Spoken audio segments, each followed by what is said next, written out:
Hey now, and how are you doing? Want to welcome you to the next episode of Peace, Love, and Bring a Bat. Man, today we're going to have a really great guest, as we always do. But my friend Kimberly, man, we're going to learn about a little bit of AI. We're going to learn about leadership. We're going to be learning about so many different things. I don't know how we're going to fit this all in, but how are you doing today, Kim? I'm doing well. Doing well. All right, awesome. All right, we know each other for a little while. We're in various communities together and finally got this opportunity to get you on the podcast. Why don't you tell everybody a little bit about yourself? Okay, so hi everyone. My name is Kimberley Inez Mays, and I help coaches and speakers demystify technology so that they can generate more leads. And I do it with marketing, automation, and AI. I got started in this journey. Actually, I have 2 decades of experience, but I've been in business for over 3 years now, and I've been helping small businesses, particularly coaches and speakers, really navigate what it means to truly automate their business and automate their marketing. And yeah, I just love it. I started out as a web designer prior to that in my own business, and I realized that a lot of people have websites, fancy marketing collateral, they have events, programs, courses, but what they lack is the back end systems to make all of that run, and they lack the back end systems to be able to automate their communication so that they can engage their audiences more. So, what I specialize in is tying that all together in a way that does not overwhelm them. Okay, yeah, no, I'm sure that's one of the things that overwhelms me, all the tools and the different ideas and marketing as a whole to make sure you get it niche down to hitting your like. How'd you get involved in this? You said you've been working for 20 years, but taking the leap on doing it for yourself is really a big thing. Yeah, so it was almost by accident because ever since I can go all the way back to more than 20 years ago. So back in the late 90s, I was a teenager and I really wanted to learn HTML. Now everybody had home internet, even though it was dial up. So I taught myself how to build web pages. I taught myself all of these programming languages, something I fell into, always been on the quieter side of things. So I really love solving puzzles. So it was just a natural fit. So then, right out of college, because I was a computer science major, I actually took a job building emails. And at the time, when you build an email, it wasn't this drag and drop stuff that we have going on right now. It was actually you had to program the email. You had to program every single thing about the email, including the look and feel, the personalization, connection with databases, things like that.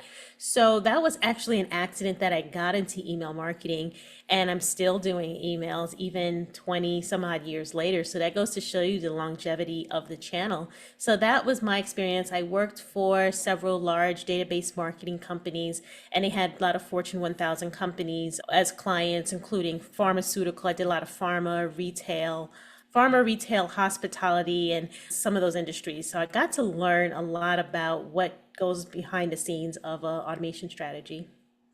Okay, so how would one create a strategy? Just a general 30,000 level. I find myself when I'm working with clients and they think they have a brand, they have these ideas and they don't until you start diving into it. So the same thing, everybody has a strategy, right? I'm going to post every day. I'm going to do X, whatever they're going to do. What's a real strategy that you use or you use with your clients?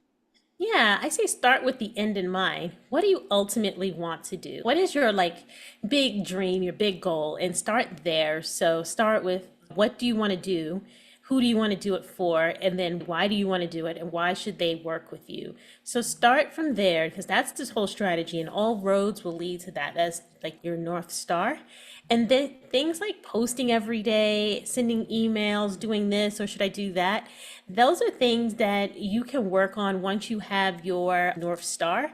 So I'd say don't start with thinking that you got to have a fancy website, you got to start with your logo, you got to start with this. Start with who do you want to serve? How do you want to serve them? What solution do you want to provide for them? And why should they work with you? And I can go more into what you should have once you figure that stuff out, but that is basically it. Because if you don't have that, you're going to waste a lot of time and a lot of money paying people to figure it out for you, and it's not going to be what you want. Yeah, no, I agree because that's exactly where I'm at and where I'm helping clients now with identifying their brand and make sure it's their most authentic brand, not just a brand. We have so many people in our networks who say they have a brand and they're like, man, I have a brand. And then 6 months later, they have a new logo, which, or I'm branding you and I'm doing something. You're not branding me. I'm in a book, I'm into this, I'm into that. That becomes different. That's not branding. Like just being part of a book or things like that. It's not. It's part of, should be part of your brand. So I definitely recommend people to be authors in several books and looking at things much differently. That is the powerful pieces. But until they understand that, what they're moving out there is not going to be helpful. Yeah, absolutely. And really, your brand is what do you want to be known for? Really, it's just about what do you want to be known for. So if no, but if you weren't in the room and people were talking about you, what would you want them to say about you? I wouldn't want them to say, "Oh, her favorite color is teal, and she likes sans serif fonts, and she likes to, I don't know, her website looks amazing." Those aren't things that to me are the foundation of a brand. It's the embellishments, the icing on a cake. So once you have that structure and once you have the paying clients and you really solidified in everything you're doing and you're making money, then you go out and buy all that stuff. Yeah, no, for sure. That's why when I work with clients, I talk to them about their characteristics. What do you want to see about me? That's why when I talk to people and they're like, "Oh, you're the guy with the bat. Dave, you didn't bring your bat." No, that's part of what I do. But I go, "What does the bat mean?" And they're like, "Oh, but you're from New York. We're gonna go right. We're gonna rattle some heads." And I'm like, "No, that's not at all. That's what you hear. You haven't seen anything. I've never talked about that." I go, "What is it? Do I talk about being awesome today?" That's a brand. Being the bat could be part of my brand, and it is, but it's also how we communicate it because that's what marketing also doesn't matter. You could have the best marketing, but if you don't have the right message, it just falls flat. Yep, absolutely. Yeah. So so you got started because you were working for companies, and what brought you to passion not only for the website but creating websites? Like where brings the fire in your belly? What are the things that bring the fire in your belly? Yeah, and I think it all goes down to what you enjoyed as a child. I said a while back that I love doing puzzles. So it's about figuring something out. It's about taking something that has nothing and making it something. So if I go all the way back to the 80s, I had a Commodore 64 and I was just a very young child at that point. And I was like, I remember thinking, because I remember I was pretty lucid, even though I couldn't verbalize it. It's like, I'm going to do something with computers one day. And I thought that as a kid, even like back in 87, 88, I don't remember what it was. And, how I got into it was this new thing. And I said, okay, what can I create on it? The websites in the 90s were ugly. And so was all of the ones that I did, and they were ugly. How do I make this thing flash? How do I make the thing tick across the screen? And it was every little win was like more motivation for me to keep going. So I was like, okay, I'll put these things into place. And now, okay, all the puzzle pieces are solved. Let me go build another puzzle. And that's like what programming and marketing and automation and all this other stuff is, just figuring out where the pieces fit once you have an idea what the picture should look like. Yeah, no, that's great. And it brings me back great memories of Commodore 64. I remember Yeah. the beginning of programming. I knew like the old basic, and I was like, "Oh, this is great. I can make, my name across the screen," and I was happy and things like that. Yeah. So you've honed your craft over the years with the marketing, not only from your corporate experience to your personal experience and working with entrepreneurs and coaches.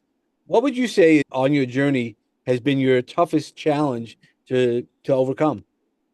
Yeah, wow. My toughest challenge is to overcome is actually myself. I think that is everybody's toughest challenge. I think a big challenge for a lot of people, myself included, is imposter syndrome. So sometimes we play way too small because we're like, I only been doing this for a year, or maybe some people may, oh, I don't have this big following, I don't have the big website, I haven't made a lot of money yet, or whatever the case may be. And I think with my challenges, it's been like, okay, I have so many things that I want to do. Just focusing on one thing and then declaring it loudly and proudly, being able to talk to people, initiate a conversation, and invite them to my offer. That's a lot easier said than done, and it's the simplest things that really move the needle. It's not, I can build people funnels for 80 days or whatever, but if they're not going out and talking to people and being confident in their message, it's not going to work. So that was one of my biggest challenges. Yeah, I think that's always getting out of our own way and growing from there. And you have some great mentors. Kim is also, you're the chief digital person for Underdog Millionaire and working with Dr. Obama. Dr. Obama is just really talk about getting it right out of the faucet because he has so much information for those people who don't know him. What do you talk when you think about the mentors you have? And it doesn't have to be Dr. Obama. How do you find the right mentors? So I look for a mixture of personalities and I look for people who are very unlike myself. I look for people who actually, I think it's really, I look for a lot of people who do things differently than myself. So I'm a very organized, methodical person. If things aren't in order, I get very cranky. So I think what has made me grow is when I seek out people who are more throw it to the wall kind of thing. Okay, let's do this and let's go. So I've had both kinds of mentors, and I think a nice mixture helps. There's heart-centric people who I've studied under who are more like in tune with themselves or they know how to read personalities very well. I know I have mentors who are very more an aggressive bro marketing type side, and that's fine too. That has its place. So just looking for a mixture because if I worked with somebody who was exactly like me, I think they would drive me crazy and I think I would drive them crazy. So that's how I seek folks out. Yeah, no, I think that's the right way. It's always to find a blend Mhm. because Yeah. you, and that's why it's always good to challenge yourself by talking to people who are not like us. That way you can learn a little bit, and we all should learn, you Yeah. know, from somebody. Okay. With all the things you're doing, so what's exciting you right now when you're in your business? Yeah, what excites me right now is the teaching aspect of my business, and which is really funny because I swore up and down I'd never become a teacher, but back then when I thought of teaching, you think teaching in a school or teaching children, but now I really teach adults. I teach business owners, so I teach them very simple, straightforward methods of learning automation, and I'm actually going to be doing more teaching and more workshops and courses this year. So what that does for me is it makes me very excited because I'm opening up my own academy. I'm going to have my micro learnings in there and then really being able to take people by the hand and showing them some of the things that they can do in their own business. That sounds awesome. What type of, do you have any specifics yet for your academy? Okay, you want to share that? So it's called the Automated Thought Leader Academy, and it is open to all coaches, speakers, small business owners, influencers, and consultants. So really what I do is I teach them the foundation of building a digital strategy end to end.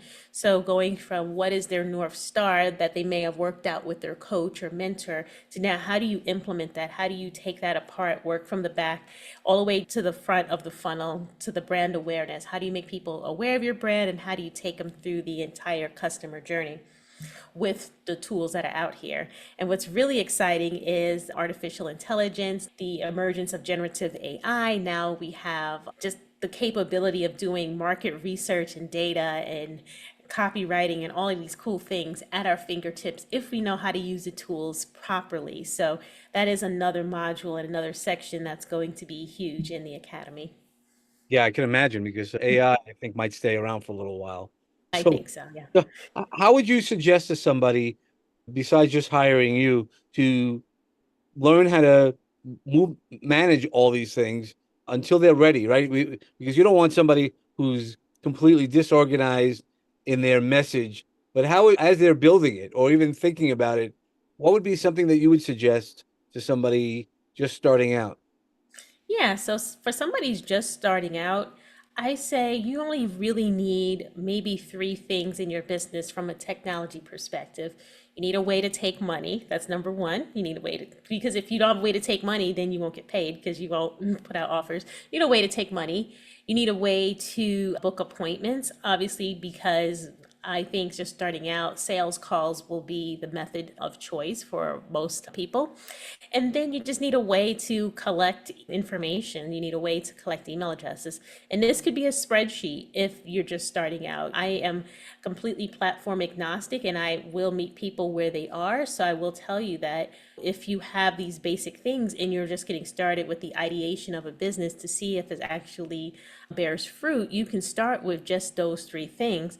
And then when you get some more paying clients and you get validation of your idea, that's when you can grow and scale, because these products will always be there.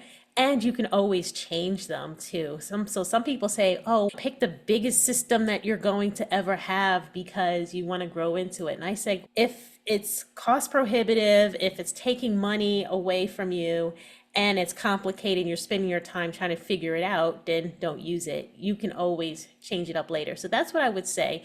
And then really work with a great mentor to find your message, find the right target audience, the right offer, and the right product so that when you do digitize it, it makes sense. Sure. Yeah. So how would you find a really good mentor, or how did you find really good mentors? I think I found a lot of people by accident, to be honest with you. I found most people by accident. I don't really go looking for folks anymore. I have quite a big network. So, what I would say is when you are vetting or who you want to work with or who you want to follow, just watch how they move. And you can even sign up for their programs. You can even get a taste of what they're about, go to their events. You can enroll in some of their lower priced courses and see what they're all about. See if there's something about them that you might be lacking, see if there's a gap. And of course, it's all a personality thing, right? Because I feel like I'm very strong in the being of methodical almost to a fault where I move pretty slowly. So I look for people who move fast. It might be the opposite way for a lot of people. A lot of people might be high energy, high octane, very distracted. They might need somebody who's a little bit more grounded. So I say just think about who complements your personality and has things that you might not have.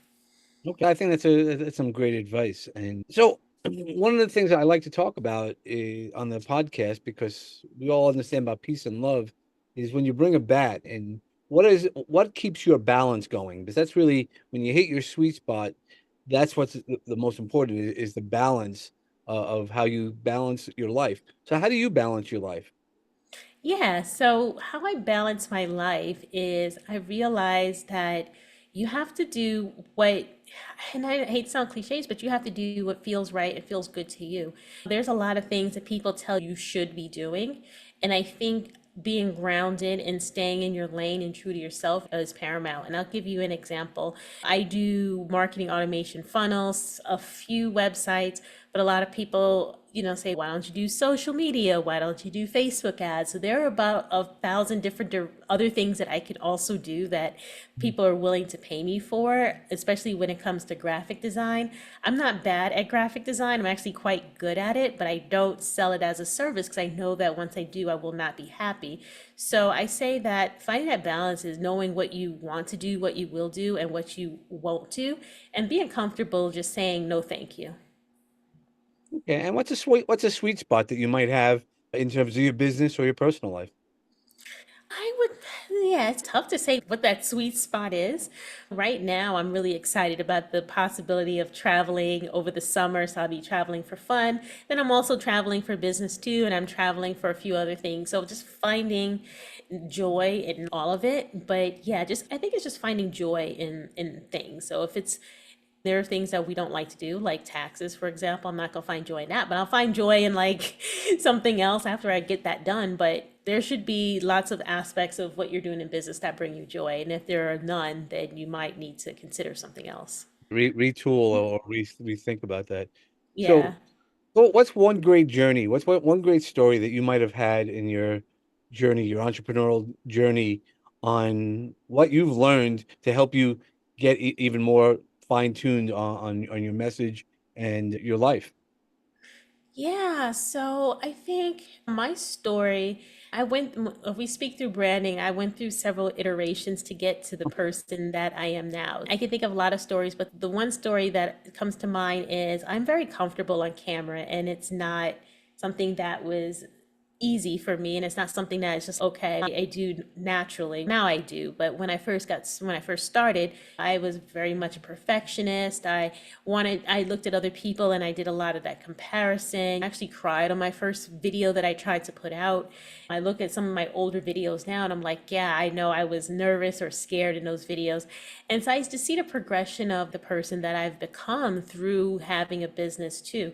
A lot of things that I had to commit to muscle memory because it felt uncomfortable, even just doing sales outreach, doing live videos, being on stage even.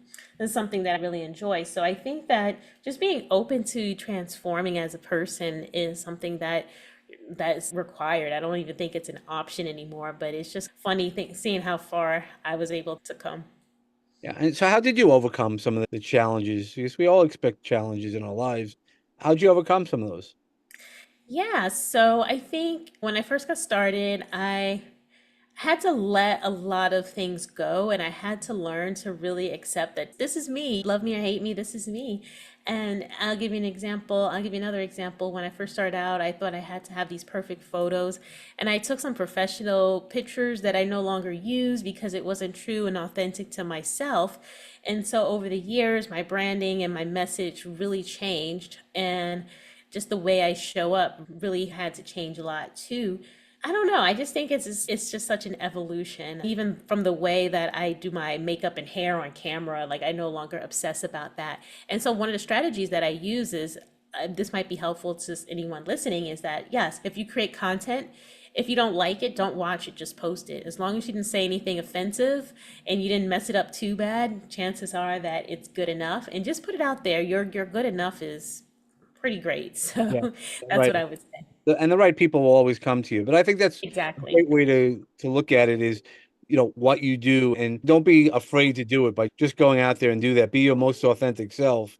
And I Hmm. know, and every time you show up, you show up exactly who you are on and off camera and social media or not social media. I think that's really part of the brand of who you are. Like you said, you don't want to just be known as the teal girl, though there might be reasonings for your teal, but it doesn't matter. It's who you are. One of the things we could talk about, all the characteristics when we go back to branding, that's the most important part. What we think Hmm. of you when you're not in the room as well as while you're in the room. And because if you're consistent and authentic, that's what really comes out. Yeah. Yeah. Okay. You've given us a lot of information. There's a lot of AI. How can people reach out to you to talk about their marketing plans or learning anything about your academy? Yeah, so I give free 30-minute automation insight sessions. So these are sessions in which we talk about things that work, things that don't work, what you might have tried, and what your 90-day goals are. So if you're in a position like, yes, I have an offer, but I'm spending too much time in the fulfillment and marketing of this offer, and I want to put some tech behind it, then it's a conversation that we can definitely have. So the best way to get in touch with me is on social media. So I go by Kimberley Inez Mays. So that's INEZMAYS, like on all social handles. The best way to get in touch with me is with Messenger. But also you can just go to my website and then the links and everything are all there. The calendar, work with me to book an automation insight session. You can do that as well. So those would be the two best ways to do it. So my website is kimberleyinezmays.com. Okay, that's awesome. And you've given us so many pieces of information, not only for our automating of our business, but also some really great ideas of how to get a mentor and things like that. Is there one, I always go, Matt, we're going to walk into the magic garden. Is there one seed you'd like to plant in the magic garden? Oh, one seed that I would like to plant in the magic garden. Oh, wow. That's a tough one. I really get stumped, but I would say in terms of my own business or just in terms of the Yeah. listeners. In terms of your own business, that somebody could take away a seed that they might rethink at, and then it'll grow. You're like when you listen to it again, you're like, oh wow, it takes it a different growth, right? We have to water our seeds, and if they're going to grow. Yeah, so I would say, and I don't know, like what's being downloaded in my head is to thine own self be true. Just really just thinking just yes, be absolutely true to yourself. You are enough. I know that a lot of people hear that, but it's often heard, rarely internalized, but yeah, you have everything that you need to like really make yourself successful. A lot of people that you see now, they're a few steps ahead, but it doesn't mean that you're any better or worse than they are. Okay, no, that's a really home run. Yeah. That's really what it comes down to. All right, thank you for all the information, and I really recommend everybody reaching out to Kimberly. And man, because every time I meet her, we have conversations, and I learn something else. So I hopefully this was helpful for everybody. Thank you so much, Kimberly. Thank And you. for everybody else, as always, just find your peace and love in your life. And when you bring a bat, make sure you know what your sweet spot is and you hit it out of the park. Thank you so much.